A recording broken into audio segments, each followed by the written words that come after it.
Today I'm going to walk you through how parents can access their students' Google account at home. The first thing you'll need to do, and it can be on any device, it can be on your home computer, it could be on your phone. In the search bar, you're going to go to Google Chrome or any web browser, and you're going to type in google.com. An image should come up that looks like this that I have over here. The picture may change, but you should see Gmail image, something that looks like a waffle, and the word sign in. Next, what you're going to do is you're going to click on the blue sign in tab.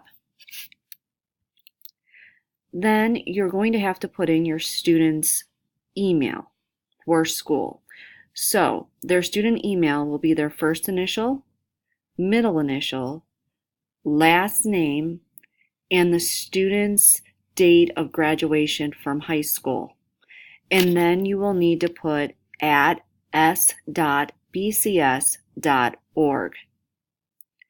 And then you will click Next. Once you have done this, you will get a screen that pops up that has the Brunswick City School logo in.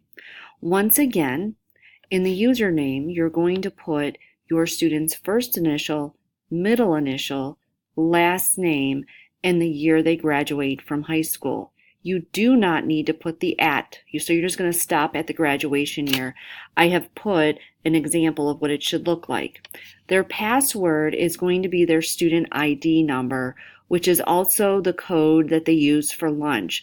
Also, if you log into Progress Book, their student ID will show up on Parent Access for seeing their grades. It is a 6-digit number. Once you're in your student's account, you will see this icon, which I call a waffle because it looks like the holes that the syrup goes in for a waffle. You're going to click on the waffle and you will be given options.